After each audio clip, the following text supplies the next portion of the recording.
नमस्कार दोस्तों, एक बार फिर से आप सभी का स्वागत है। तो आज के इस वीडियो में हम बात करने जा रहे हैं पितर पक्ष के बारे में। इस वीडियो में दो भाग हैं। पहले भाग में सामान्य जानकारी है, दूसरे भाग में जानेंगे पितृपक्ष में कौए का महत्व। इसके लिए दोस्तों आप इस वीडियो को अंत तक देखें। तो चलें इन सभी विषय पर हम विस्तार से बात करते हैं। लेकिन इससे पहले यदि आप इस चैनल पे नए हैं तो चैनल को सब्सक्राइब कर दें और वीडियो को लाइक कर। पितृपक्ष में लोग अपने पितृगणों को प्रसन्न करने के लिए शास्त्रों में बताए गए धर्म स्थानों पर जाकर श्राद्ध तर्पण करते। जो लोग धर्म स्थान पर नहीं जा पा रहे हैं वह अपने घर पर ही श्राद्ध तर्पण, पिंडदान एवं ब्राह्मण भोजन सहित कई अन्य उपाय से पितरों को प्रसन्न करने की कोशिश में लगे हुए। लेकिन क्या आपको पता है कि पितृगण कौन है और यह अस्तित्व में कैसे आए? दोस्तों, सामान्य धारणा यह है कि जिसकी मृत्यु हो जाती है वो पितर बन जाते हैं। लेकिन गरुड़ पुराण में यह जानकारी मिलती है कि मृत्यु के पश्चात मृतक व्यक्ति की आत्मा प्रेत रूप में यमलोक की यात्रा शुरू कर। सफर के दौरान संतान द्वारा प्रदान किए गए पिंडों से प्रेत आत्मा को बल मिलता है। यमलोक में पहुंचने पर प्रेत आत्मा को अपने कर्म के अनुसार प्रेत योनि में ही रहना पड़ता है अथवा अन्य योनि प्राप्त हो। कुछ व्यक्ति अपने कर्म से पुण्य अर्जित करके देवलोक एवं पितृलोक में स्थान प्राप्त करते हैं। अपने योग्य शरीर मिलने तक ऐसी आत्माएं निवास करती। शास्त्रों में बताया गया है कि चंद्रमा के ऊपर एक अन्य लोक है जो पितृलोक कहलाता है। शास्त्रों में पितरों को देवता के समान पूजनीय बताया गया है। पितरों के दो रूप बताए गए हैं, देव पितर और मनुष्य पितर। देव पितर का काम न्याय करना है। यह मनुष्य एवं अन्य जीवों के कर्मों के अनुसार उनका न्याय कर। अश्विनी कृष्ण प्रतिपदा से लेकर अमावस्या 15 दिन की पितृपक्ष के नाम से विख्यात है। इन 15 दिनों में लोग अपने पितरों को यानी पूर्वजों को जल देते हैं तथा उनकी मृत्यु तिथि पर पार्वण श्राद्ध कर। पिता माता आदि पारिवारिक मनुष्यों की मृत्यु के पश्चात उनकी तृप्ति के लिए श्रद्धा पूर्वक किए जाने वाले कर्म को पितृश्राद्ध कहते। यानी संस्कृत में कहा गया है कि श्रद्धया इदम श्राद्धम, अर्थात जो श्रद्धा से किया जाए वह श्राद्ध है। भावार्थ है कि प्रेत और पितर की निमित्त उनकी आत्मा की तृप्ति के लिए श्रद्धा पूर्वक जो अर्पित किया जाए वह श्राद्ध है। हिंदू धर्म में माता पिता की सेवा को सबसे बड़ी पूजा माना गया है।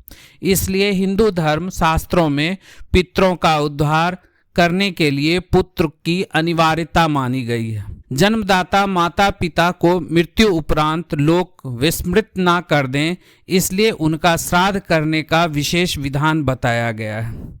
भाद्रपद पूर्णिमा से अश्विन कृष्ण पक्ष अमावस्या तक के 16 दिनों को पितृपक्ष कहते हैं। इसमें हम अपने पूर्वजों की सेवा करते हैं। अश्विनी कृष्ण प्रतिपदा से लेकर अमावस्या तक ब्रह्मांड की ऊर्जा तथा उस ऊर्जा के साथ पितृप्राण पृथ्वी पर व्याप्त रहता है। धार्मिक ग्रंथों में मृत्यु के बाद आत्मा की स्थिति का बड़ा सुंदर और वैज्ञानिक विवेचन भी मिलता है। मृत्यु के बाद 10 गात्र और षोडशी सपिंडन तक मृत व्यक्ति की प्रेत संज्ञा रहती है। पुराणों के अनुसार वह सूक्ष्म शरीर जो आत्मा भौतिक शरीर छोड़ने पर धारण करती है प्रेत होती। प्रिय के अतिरेक की अवस्था प्रेत है, क्योंकि आत्मा जो सूक्ष्म शरीर धारण करती है तब भी उसके अंदर मोह माया भूख और प्यास का अतिरेक होता है। सपिंडन के बाद वह प्रेत पितरों में सम्मिलित हो जाता है। पितृपक्ष भर में जो तर्पण किया जाता है उससे वह पितृप्राण स्वयं अपयापित होता है। पुत्र या उसके नाम से उसका शरीर जो यव अर्थात जौ तथा चावल का पिंड देता है उसमें से अंश लेकर वह अंभ प्राण का ऋण चुका देता है। ठीक अश्विन कृष्ण प्रतिपदा से वह चक्र ऊर्ध्वमुख होने लगता है।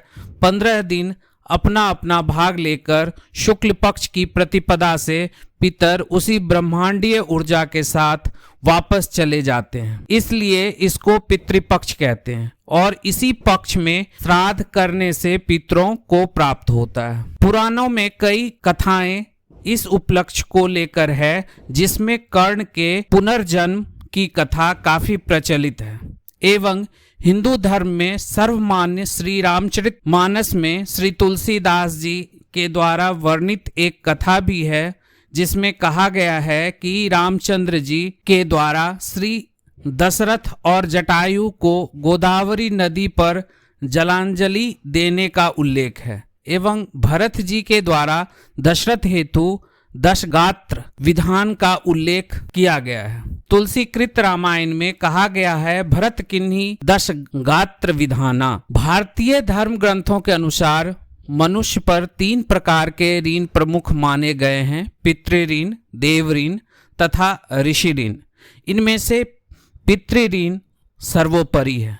पितृऋण में पिता के अतिरिक्त माता तथा वे सब बुजुर्ग भी सम्मिलित हैं, जिन्होंने हमें अपना जीवन धारण करने तथा उसका विकास करने में सहयोग दिया। पितृपक्ष में हिंदू लोग मन, क्रम एवं वाणी से संयम का जीवन जीते हैं, पितरों को स्मरण करके जल चढ़ाते हैं, निर्धनों एवं ब्राह्मणों को दान देते। पितृपक्ष में प्रत्येक परिवार में मृत माता पिता का श्राद्ध किया जाता है, परंतु गया श्राद्ध का विशेष महत्व है। वैसे तो इसका भी शास्त्रीय समय निश्चित है, परंतु गया सर्वकालेषु पिंडम द्वधा द्विपक्षणम कहकर सदैव पिंड दान करने की अनुमति दे दी गई है। दोस्तों, अब हम समझेंगे पितृपक्ष में कोए का महत्व। पौराणिक कथा के अनुसार सबसे पहले इंद्र के पुत्र जयंत ने कोए का रूप धारण किया था। यह कथा त्रेता युग से जुड़ी हुई है, जब भगवान श्री राम ने